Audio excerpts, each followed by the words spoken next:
엄마라고 불러도 돼요? 라는 말을 들은 다음에 이 사람의 인생이 완전히 바뀌었습니다. 케이트 데이비스라는 소녀인데요.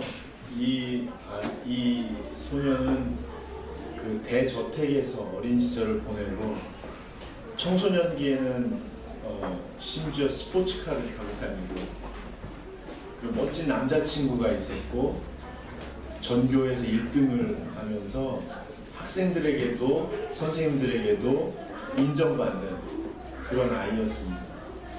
근데 고3을 앞두고 방학 때에 딱 3주만 와서 도와달라는 부탁을 받고는 싫다고 하지만 피할 수 없어서 아프리카에 가서 돌봄이 필요한 아이들과 딱 3주를 보내고 집으로 돌아옵니다. 근데 검은 얼굴과 빛나는 아이들의 눈동자를 잊을 수가 없었던 거죠. 계속 공부할 때마다 아른거리는 거예요. 그래서 우수한 성적으로 대학을 입학한 다음에 바로 부모님을 설득하고 설득해서 1년만 딱 휴학하겠다고, 그리고는 다시 아프리카로 가게 됩니다. 그곳에 가서 돌봄이 필요한 아이들을 위하여 요리하고 또 청소하고 아이들을 가르치고 놀아주고 또 아이들 몸에 있는 기생충들을 핀셋으로 하나씩 뽑아내는 그런 일들을 하면서 지내게 되죠. 고단한 하루가 흐르던 어느 날 이 아이를 잠깐만 품에 안고 돌봐주라고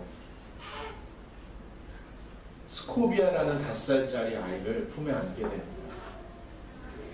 이 스코비아라는 아이가 케이트 데이비스를 이렇게 올려다보면서 말을 할 듯 말 듯 하다가 내뱉은 말이 엄마라고 불러도 돼요.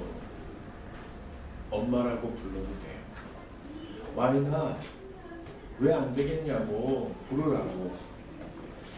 더 대단한 것은 케이트 데이비스가 20살도 되기 전에 이 아이를 법적으로 자기 아이로 입양을 합니다. 그리고 한 명 한 명 입양해서 지금은 14명의 아이가 생겼습니다. 그 후로 이 아이들이 엄마 계속 부르는 거죠. 그리고 나중에는 그곳에 있는 400명의 어린이들과 청소년들이 이 소녀에게 엄마 부르기 시작합니다. 동네 아저씨들도 아줌마들도 관공서 직원도 경찰도 심지어는 동네 할아버지 할머니까지 이 소녀에게 엄마라고 부르기 시작합니다. 케이트 데이비스가 이렇게 고백합니다. 엄마라는 소리를 하루 종일 들을 때마다 가슴이 두근거리고 설레입니다. 여러분, 우리가 하나님을 아빠라고 부르면 하나님도 이렇게 가슴이 설레이시겠죠. 여러분 중에 혹시 영혼이 말라서 회복이 필요하신 분이 계십니까? 또 몸이 너무 아파서 건강해지면 좋겠다 하시는 분이 계십니까? 아니면 관계가 다 틀어져서 다시 좀 소통하며 편안하게 살면 좋겠다 여겨지는 분도 계십니까? 또는 여러분이 하고 있는, 손대고 있는 일들이 제대로 좀 돌아가서 보람을 느끼며 살았으면 좋겠다 하는 분도 계십니까? 여러분, 그런 필요를 가지고 우리 주님에게 아빠라고 좀 부르실 수 있기를 바랍니다. 아빠라고 불러도 돼요. 그냥 내가 믿는 신 말고요. 이 세상을 창조하신 위대한 그런 하나님 말고요. 우리가 두려움과 떨림으로 다가가고 모든 형식을 갖추어야 하는 신 말고요. 그냥 내가 절실해서, 내가 외로워서, 내가 고통스러워서, 내가 어떻게 손댈 수가 없어서, 더 이상 어떻게 마무리 지을 수가 없어서 그냥 아빠라고 불러도 돼요? 아빠라고 불러도 된다고 하십니다. 왜냐하면 하나님은 우리를 만드시고 우리를 구원하시고 우리를 돌보아 주시고 우리를 건강하게 만들어 주시고 심지어 우리와 함께 좋은 일을 하고 싶어 하시기 때문에 그렇습니다. 아빠라고 불러도 됩니다. 우리 하나님께서는 우리들이 건강하게 잘 살기를 원하십니다. 그래서 많은 일들을 하시는데 그 중에 하나가 안식일이라는 걸 제정하셨습니다. 안식일은 여러분이 아시는 대로 6일 열심히 일하고 하루를 쉬는 겁니다. 육체적인 건강을 위해서 그렇게 하시는 게 좋습니다. 근데 일을 하다 보면 그렇게 하기 어렵죠. 이렇게 마무리 지어야 되는 게 있고 끝까지 지켜봐야 하는 게 있고 조금 더 하면 더 좋은 열매가 맺혀지는 게 있으니까 6일을 열심히 일하다가 하루 쉬는 게 쉽진 않지만 그래도 쉬라고 합니다. 왜냐하면 우리가 주님을 믿고 쉴 때 주님께서 졸지도 주무시지도 아니하시고 그 일을 이루어 가시는 것을 우리가 쉴 때에만 경험할 수 있기 때문에 그렇습니다. 그래서 안식일은 육체적인 건강뿐만 아니라 영적인 건강까지 나중에는 마음의 건강까지 도와주는 아주 좋은 제도입니다. 그래서 유태인들은요 안식일을 어떻게 지킬까를 2500년 이상 연구해 온 사람들입니다. 하나님이 율법에서 말씀하신 이것을 어떻게 하면 잘 지킬 수 있을까 고민하고 그것을 실천하는 사람들입니다.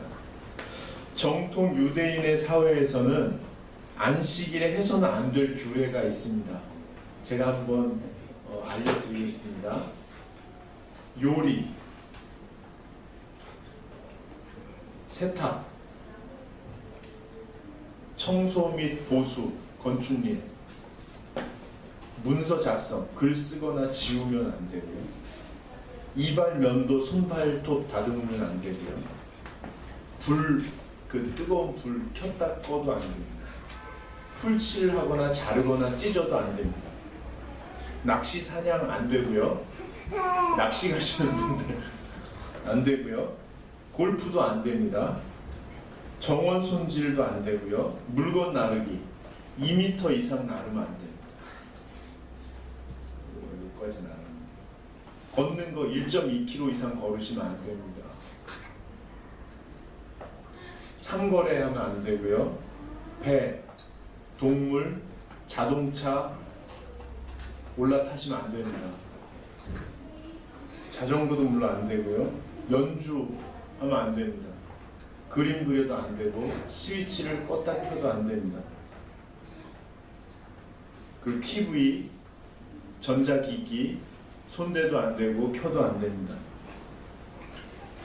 운동 안 되고 사업 관련 문서를 읽어서도 안 됩니다. 작년인가 뉴질랜드 갔을 때 토요일 오후에 길거리에 검은 옷을 입은 사람들이 할아버지부터 할머니, 부모님, 아이들까지 이렇게 한 곳으로 수백 명이 쫙 몰려가는 것을 보게 됐습니다. 저를 초대하신 분이 유대인들이라 이 동네에 모여 살면서 안식일에 지금 그들의 모임 장소를 지금 가고 있다. 지금도 가까운 데 모여 살면서 그렇게 하시고요. 어떤 유학생이 그러더라고요. 토요일날 밤에 옆집에 사는 할머니께서 아주머니께서 잠깐만 와줄 수 있냐고 집으로 갔더니 불을 켜달라고 그래요. 그래서 왜 그러신가 우리 켰다가 잘 가라 그래서 갔다가 다시 오라 그래서 갔더니 꺼달라고 그러네요. 나중에 알고 보니까 이분이 유대인인데 집을 렌트했는데 그날 집을 보러 온 거예요. 그들이 이렇게 키는 촛불이 있는데 그걸로는 집이 안 보이니까 켜달라고 하는 거죠. 그러니까 지금도 아주 경건한 유대인들은 안식일에 정말 안식하기 위해서 최선을 다하고 있습니다. 그러니까 오늘 같은 성경에서 읽은 일들이 벌어지는 거죠. 예수님께서 안식일에 밀밭 사이에 길을 내면서 제자들과 함께 가고 계셨어요. 가면 안 되거든요. 근데 예수님이 그렇게 하신 거예요. 근데 그 예수님을 보려고 따라온 바리새인도 따라오면 안 되는 건데 따라왔어요. 세상이 그렇죠. 이렇게 열고 가는데 급하셨나 봐요. 길이 있는데 급하시니까 밀밭 사이로 밀을 제치면서 어디로 급하게 안식일 날 가시는 거예요. 어디로 가셨는지. 근데 제자들이 밀을 따먹었는지 꺾어서 버렸는지 하여튼 그러니까 바리새인들이 깜짝 놀란 거죠. 그리고 물어봤어요. 여러분 오늘 본문에 나오는 건데요. 24절 한번 보시죠. 같이 읽겠습니다. 바리새인들이 예수께 말하되 보시오 저들이 어찌하여 안식일에 하지 못할 일을 하나이까. 보시오 아주 공격적이고 거칠고 날카롭게 예수님에게 지금 말씀하시는 거예요. 봐라 보시오 하는 말씀은 보통 성경에 하나님께서 이스라엘 백성들아 들으라 봐라 이렇게 얘기하니까요. 하나님의 태도로 예수님을 가르치듯이 보시오 어찌하여 못할 짓을 하시오 하고 따끔하게 지적을 한 거예요. 그러자 예수님께서 아까 우리 이상래 전사님께서 설명하신 대로 혹시 다윗의 얘기 기억하시죠? 하고 얘기하는 거예요. 다윗이 사울에게 쫓겨서 도망 다닐 때 아무것도 못 먹고 3일인가를 쫄쫄 굶었어요. 그리고 같이 다니는 동료들도 완전히 굶었죠. 근데 그때 제사장, 즉 율법에 능통한 제사장 아비아달이라는 사람이 하나님께만 드리는 제사할 때 드리는 거룩한 떡, 진설병을 가져다가 먹인 거예요. 그래서 살려낸 거죠. 자, 예수님께서 바리새인들과 단순히 논쟁하기 위해서 어떤 사실을 들이대는 게 아니고요. 아비아달을 보라는 거예요. 아비아달이 하나님의 영광을 위해서 제사를 거룩하게 할 때에 꼭 지켜야 되는 율법들 중에 한 가지, 즉 거룩한 떡은 제사장만 하나님께 드린 후에 제사장만 먹고 남은 것은 불태워 버렸는데 그것을 다윗에게 준 거를 보면 하나님의 영광을 위한 제사의 규례 속에는 하나님의 영광과 연결된 사람을 살리는 하나님의 마음이 서려 있다는 사실을 아비아달은 알고 있었던 거예요. 모든 형식과 모든 합의 조항 속에는 하나님의 영광을 돌리는 것과 동시에 사람을 죽어가는 사람을 살리려는 하나님의 마음이 담겨 있다는 것을 아비아달은 알고 있었다라고 주님이 말씀하십니다. 마찬가지로 하나님의 영광을 위하여 제정된 안식일이라 하더라도 그 안식일을 하나님이 왜 제정하셨는지, 사람을 살리고 건강한 삶을 위해서 제정하셨다는 사실을 주님이 오늘 말씀하고 계십니다. 여러분 27절을 한번 읽어보시죠. 같이 읽겠습니다. 또 이르시되 안식일이 사람을 위하여 있는 것이요 사람이 안식일을 위하여 있는 것이 아니니 이러므로 인자는 안식일에도 주인이니라. 이 하나님이 안식일을 제정하신 것이 하나님의 영광을 위해서 사람이 꼭 지켜야 하는 규례와 형식이지만 그 형식이 왜 존재하는지 사람을 살리고 건강하게 하기 위하여 하나님이 지키도록 하셨다는 사실을 주님이 말씀하시는 겁니다. 그래서 움직이지 않아야 할 이 시간에 급하게 움직이는 내가 사람을 살리기 위하여 가고 있다는 사실, 내가 주인이라는 사실, 이것을 말씀하고 계십니다. 여러분 주님이 이렇게 급하게 가시는 것은 주님의 관심이 사람을 살리는 것에 있기 때문에 그렇습니다. 죽음과 고통 속에 무력하게 널브러진 한 사람을 살려내기 위한, 아니 살려낼 수밖에 없는 그 안타까운 마음, 이것을 긍휼의 마음이라고 합니다. 긍휼은 애간장이 녹는 찢어지는 고통을 말합니다. 한 사람의 아픔을 내 것으로 여기고 내 애간장이 녹아내리는 것, 이것을 긍휼이라고 합니다. 여러분 이 긍휼의 마음이 주님의 마음을 강조하기 위한 비유가 아닙니다. 왜냐하면 오늘 본문 말씀 중에 3장 3절부터 6절을 저와 여러분이 같이 한번 읽어보겠습니다. 예수께서 손 많은 사람에게 이르시되 한가운데 일어서라 하시고 그들에게 이르시되 안식일에 선을 행하는 것과 악을 행하는 것, 생명을 구하는 것과 죽이는 것 어느 것이 옳으냐 하시니 그들이 잠잠하거늘 그들의 마음이 완악함을 탄식하사 노하심으로 그들을 불러보시고 그 사람에게 이르시되 내 손을 내밀라 하시니 내밀매 그 손이 회복되었더라. 바리새인들이 나가서 곧 헤롯 땅과 함께 어떻게 하여 예수를 죽일까 의논하니라. 아멘. 여러분, 예수님께서는 지금 급하게 밀밭 사이를 뚫고 한 사람에게 찾아가셨습니다. 손 마른 사람입니다. 이 사람을 회복시키신 대가로 지금 바리새인들은 예수를 어떻게 죽일까 의논하게 되었습니다. 즉 예수님은 한 사람을 살리고 건강하게 회복하도록 돕기 위해서 자기의 목숨을 거시는 분이십니다. 여러분, 오늘 이 아침에 이 성경 말씀을 통하여서 주님께서 우리에게 부탁하십니다. 생명을 걸고 구원과 회복을 돕기 위해 내 앞에 서 계신 주님의 긍휼의 시선과 눈맞춤하라. 여러분의 영적인, 육적인, 정서적인, 관계적인, 업무적인 필요로 우리들이 고통당하고 있는데 그것을 자기의 목숨을 걸고 돕기 위해서 내 앞에 오셔서 나를 긍휼의 눈으로 바라보시는 그 주님과 눈맞춤하라 라고 부탁하십니다. 여러분 기억하실 것입니다. 지난주에 말씀 묵상 중에 마가복음 1장 35절 기억하시죠? 예수 그리스도께서 새벽 오히려 미명에 한적한 곳으로 가사 하나님 앞에 기도하셨습니다.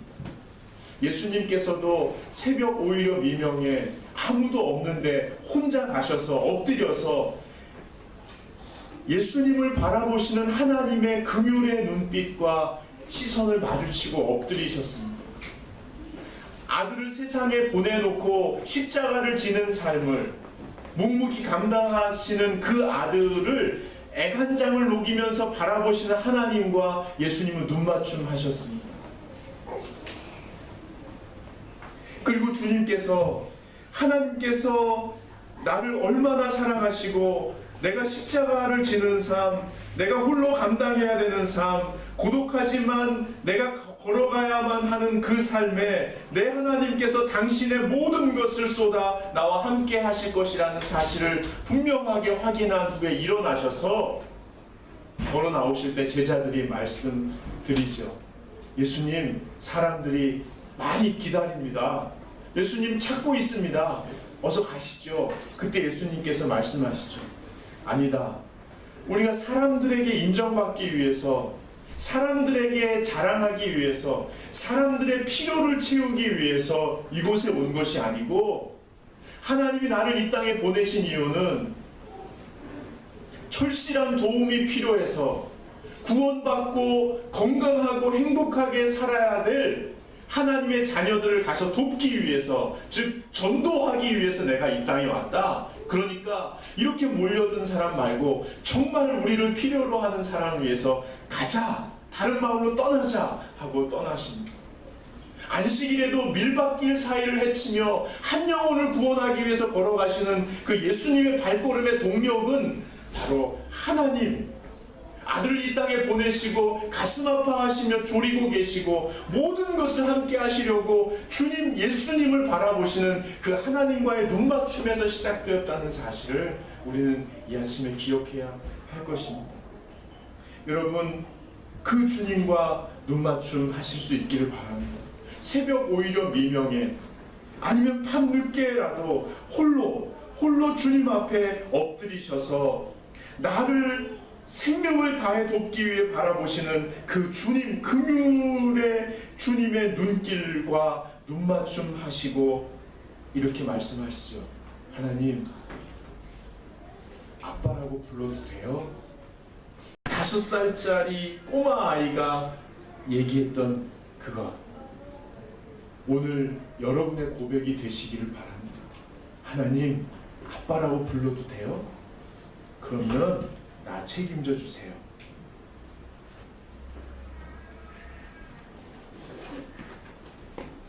그래서 주님의 돌보심 속에 그 긍휼의 시선을 한 몸에 받고 저와 여러분이 살아가실 수 있기를 바랍니다.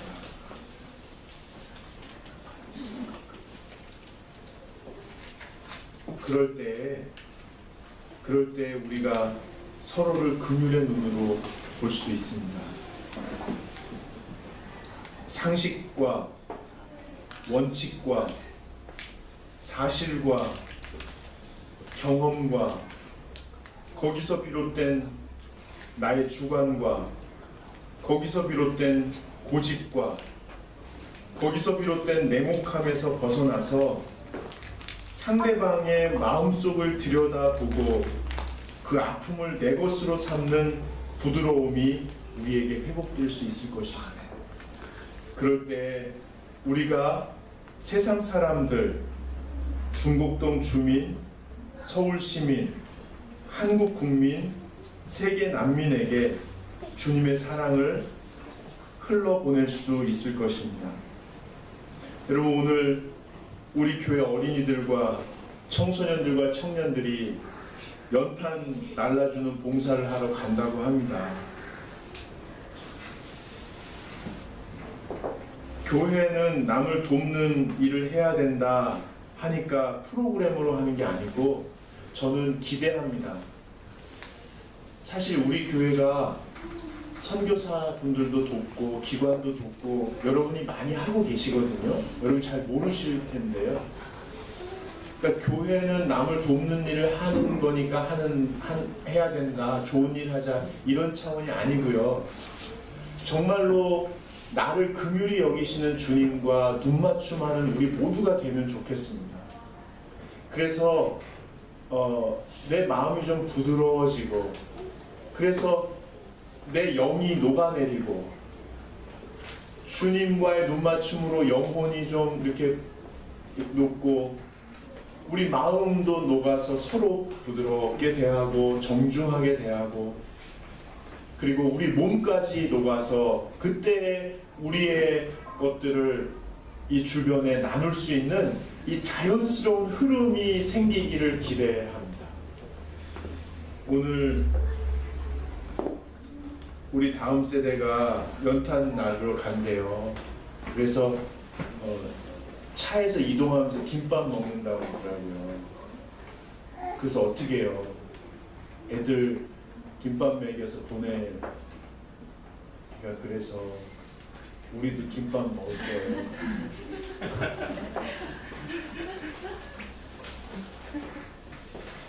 김밥으로 여러분 축복합니다. 다 함께 일어나셔서 주님의 은혜를, 우리를 긍휼의 눈으로 바라보시는 주님의 은혜를 생각하면서 이 찬양 함께 하시겠습니다.